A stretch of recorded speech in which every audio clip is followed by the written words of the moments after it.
Alright, here I am again on my porch. And once again, this book.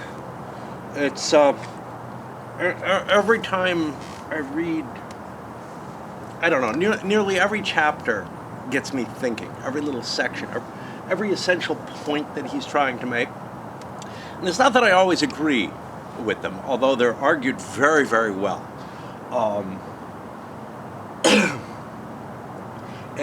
Sometimes they just, trigger me off on a line of thought or whatever. And again, the Tolstoy had a very similar type of effect, but that was much more personal. This is more the kinds of thoughts that I'll have when I'm off on a walk or whatever. But now I'm having it sitting down just reading, which, sometimes. There was another book that did that to me a long time ago, The 100, which was just a selection of the 100 most influential people in history. Almost all men, but, and it's kind of interesting. Some of the things that made me happy about it was like selecting Paul before Jesus, right? But Muhammad before both, because in the net effect of things, not only did he create a religion of great size and whatever, but also he directly was both parts of it, both the creation of the religion and the spread, at least as far as we know, and also to some degree the military leadership and infusing that sort of not just proselytism but actual conquest, creating a new empire as well as all aspects of a religious movement. Anyway, very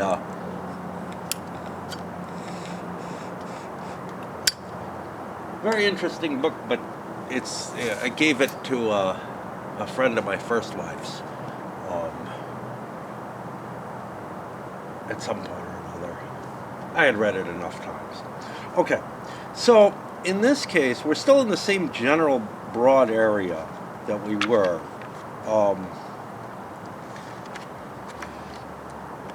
And this section is The Secret of Success. Okay. And it's got two parts to it. And I wanted to touch both of them, at least briefly. The first one is the hindsight fallacy, which makes an argument that, look, history isn't deterministic, therefore, which we don't know, right? Everything could be absolutely deterministic, but as far as we're concerned, it doesn't make a difference. We don't have the computing power to be able to calculate everything. But the point that he was making here is that,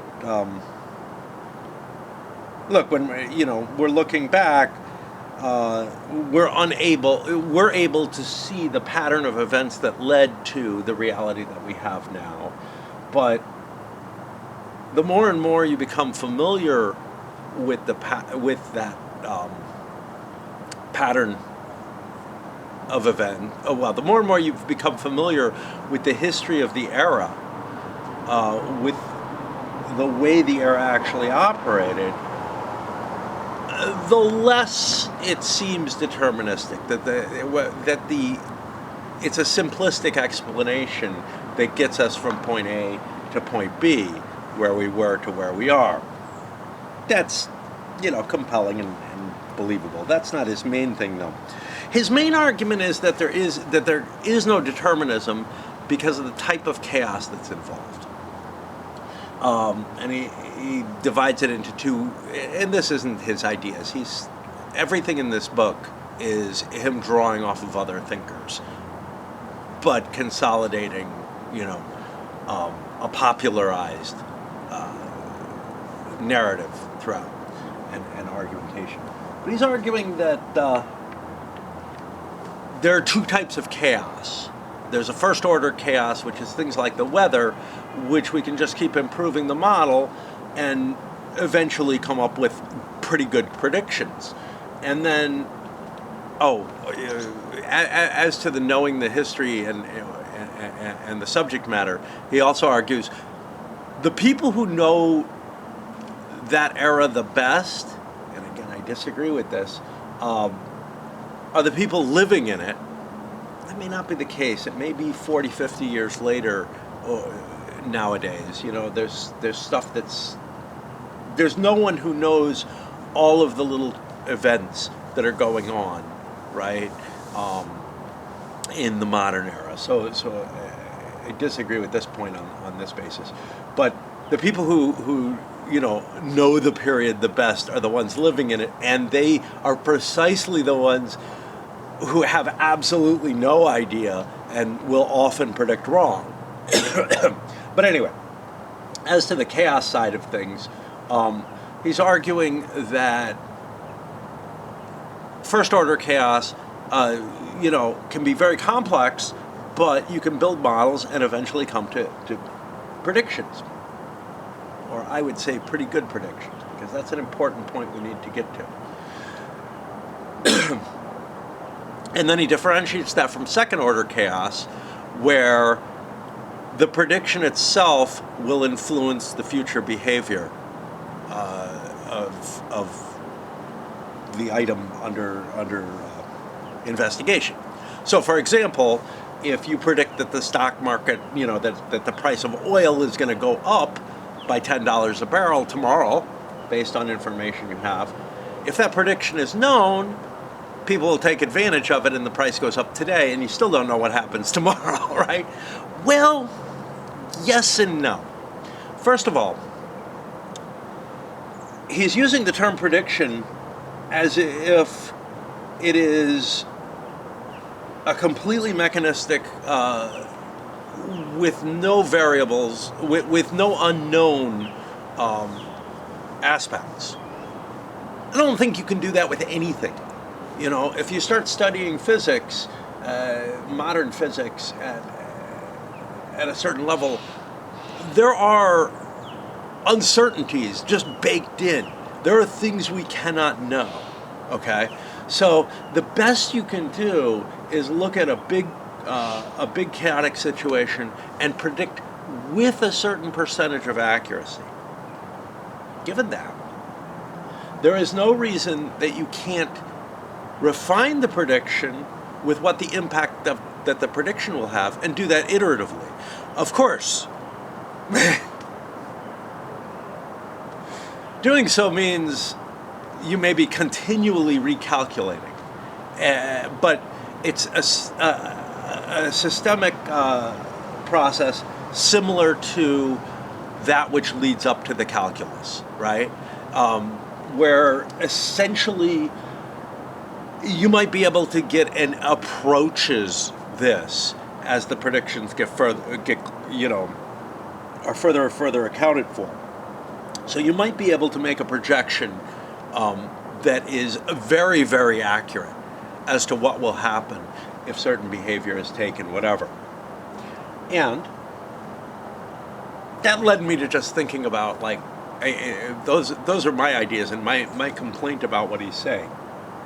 And that led me, of course, to thinking about psychohistory and how much I really love the idea of being able to predict something as chaotic and huge as human interactions and whatnot in a mathematical sense, where you'd be able to make those arguments. That is the first of his points. And again, I find myself not agreeing with most of what he's saying, but it's sort of a yes but type of not agreeing, right?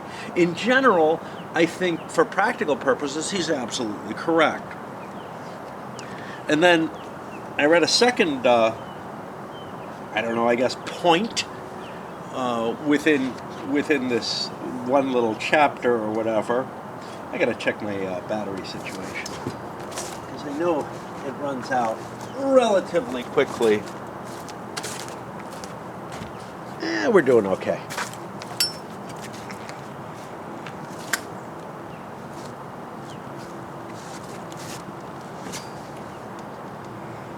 So let's take time to blow some smoke. Isn't that what you're doing anyway? Yes, but okay.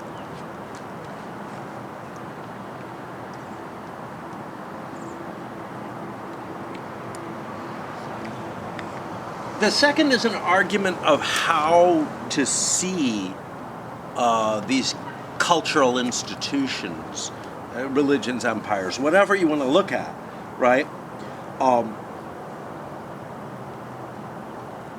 And again, he looks at it as a dichotomy, essentially, which is that the first argument he makes is that there's no proof that cultures that are beneficial to humans must inexorably succeed and spread, while less beneficial cultures disappear. There's no proof that Christianity was better than Manichaeism, blah, blah, blah. Okay. But if we look to like the Victorian era, there was kind of this concept of progress, and that, you know, a certain pathway was beneficial. Here's the problem. Okay.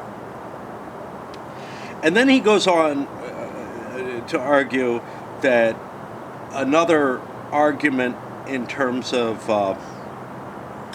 cultures is some sort of infection or parasite. Yes, but, right? Okay. Now, again, he's not necessarily holding to this, right?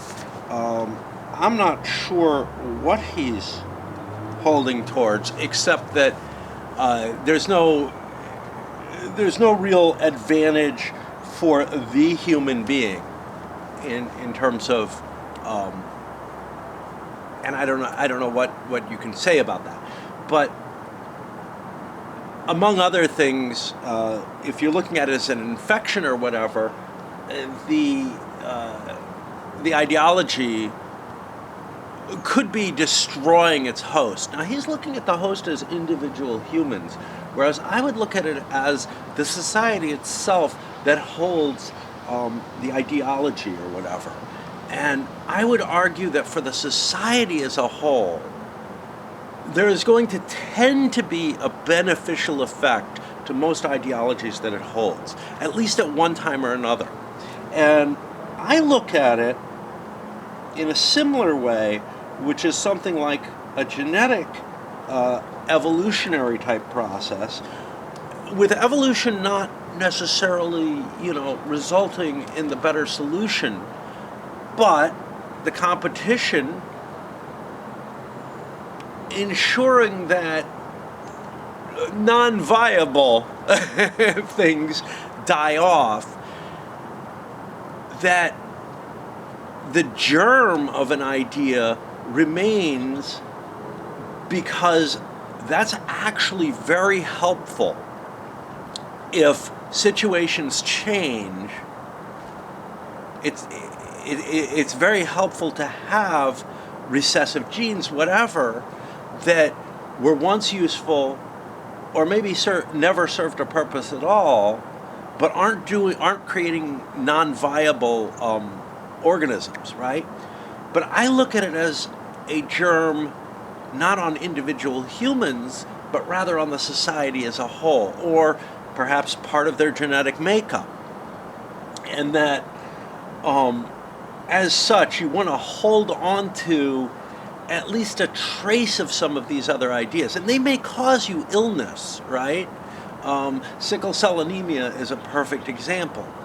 It is just a negative nowadays, but there have been arguments for why it was of value at one point.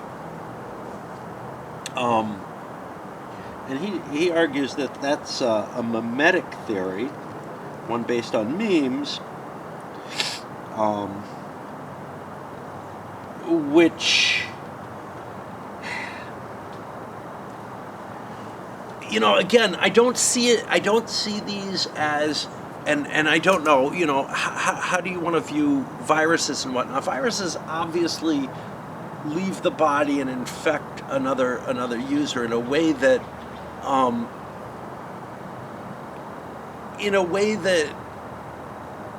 is closer to how societies operate, right? How ideas get transferred from one society to the other. But I think there's very, very few cases where you're infected by a virus and it is at all positive for you, right? At best, it's sort of negative. So maybe rather than, because it's not genetic, maybe it's more along the lines of, the biomes in our gut, the organisms that live there that create a sort of symbiotic relationship, right, in order to survive. And again, you don't want to lose all of a certain type because you might find yourself needing to deal with situations that you don't have to right now. We're going to have to pause here because my battery's running low.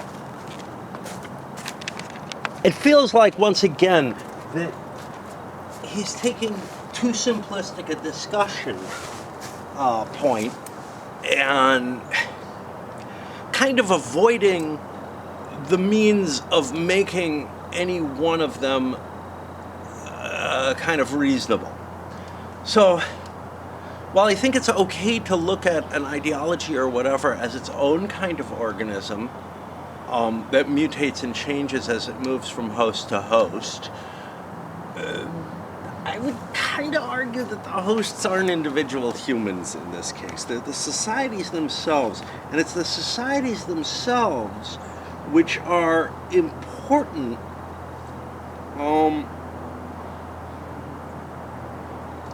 to be... So remember, I did a video last night on scientism. We may be getting there. We may be getting to the argument that it is essentially just a religion or another one of these myths, as it were. We'll see where he goes with that. So I may have spoken too quickly on that. But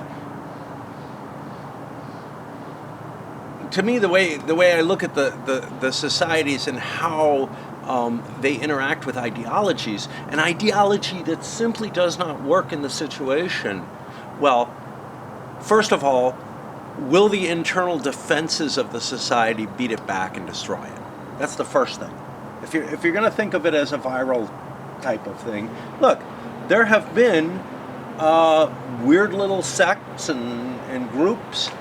Sect has a sort of religious connotation akin to cult, and I don't really want to use that, but I don't have a term for the same, for the broader, just like, do you want to include religion in ideology or ideology in religion, or do you have some overarching term? Just like that, it's kind of painful because you really do have to look at these things as the same type of thing. They're the same substance when it comes down to it. Well, the same. I don't know. My Aristotelian logic was never very good, but I think it's important to see. And a society that is permeated with an ideology that is no longer helpful, even though that ideology may be able to destroy other ideologies, may well, in and of itself, fall simply because it's no longer sufficient to sustain it. Just like, someone with a dangerous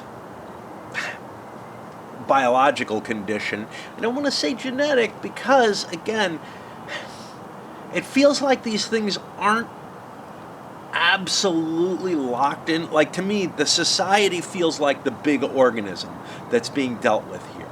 And if we start talking genetic, the equivalent to changes within the genetics of a single living organism is more like a cancer. And again, that tends to be pretty bad. Very seldom are you going to have a mutation that spreads that throughout your body that is good for you. On the other hand, a mutation that you pass on to your children that one point of contact where there can be a change in the genetic structure. It's a lot safer and easier, and although the majority of genetic mutations that are passed on don't tend to be positive, they do have the potential to be. And I would say the potential for a genetic mutation within the body itself of making enough changes that it spreads uncontrollably and affects a large system of the body as a whole is probably going to be massively non-productive for that body. So I don't really want to look at it that way. And it's got to do with, the lifespan and the resilience and all kind of stuff. Societies are not biological creatures. So in the same way that I say an AI is going to be able to develop different ways of thinking in a way that a human won't be able to, without having to, go through generations of critters. Similarly, a society as a structure that we've kind of created, and I would argue, as with my argument about did man create God or did God create man, it creates the societies. It is created by society and creates society. It's a chicken and egg thing, but even more relevant because obviously, look. The chicken hatched from an egg, right? The first chicken. So its near chicken relative laid an egg. But at what point was it a chicken egg? Yeah, okay. But what I'm saying is that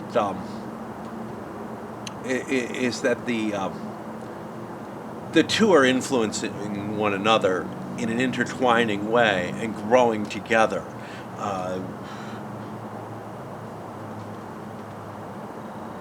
And you can't really disentangle them in that sort of way.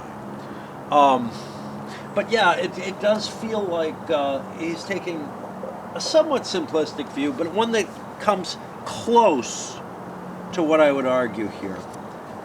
And what is his argument in the end? No matter what. Oh, yeah, then he has one other, which is that game theory explains patterns where all players suffer a negative result because they can't chance other players, and his argument here is actually the arms race, where it's obviously a negative for each society that's involved in it, but it's also necessary, and I would argue in that same genetic sort of fashion, it is necessary for survival in the world that we're in at this point, right? But then he makes this argument, no matter what you call it, game theory, postmodernism, or memetics. Where was the postmodernism?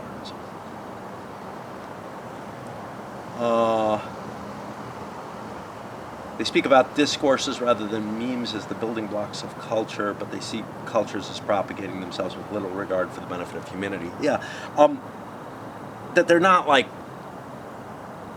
directed thinking things with any kind of, and they have very little interest in enhancing human well-being. Now, this is where I disagree. Again,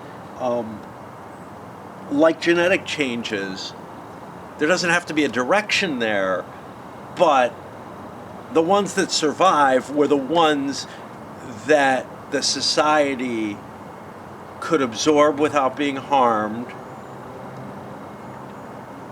and the societies which survive best and flourish are the ones which have the best combination of these memes or whatever within them. And then obviously, look, if you believe in a God or whatever and still want to believe in this kind of explanation for things, you could say, And somewhere behind it all, there's the invisible hand of the God of the Israelites, making sure that they have the best life ever. Yeah, he hasn't done a very good job on that, has he? You know? and then, okay, maybe it wasn't too terrible.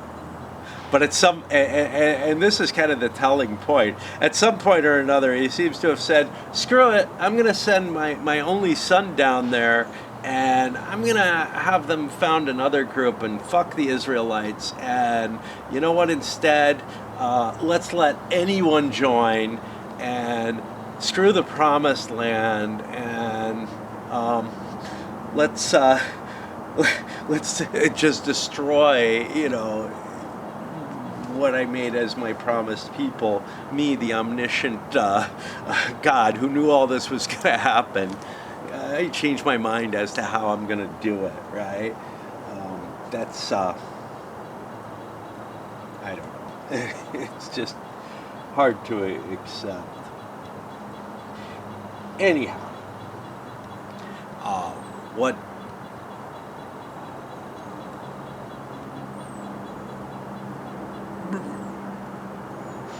someday I'll have to go into my arguments against anything like so. While I might be willing to believe in a God, okay, especially something like St. Anselm's argument for the existence of God, I would have a very, very hard time aligning that God with anything that most believers kind of believe. For example, it might not be an intelligent thing. It won't necessarily desire worshipers or care.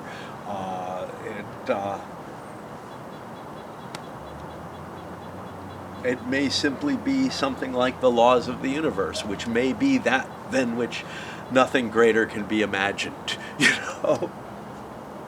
Or, as I would put it, the one, which is a combination of the laws and stuff, function, form and substance together,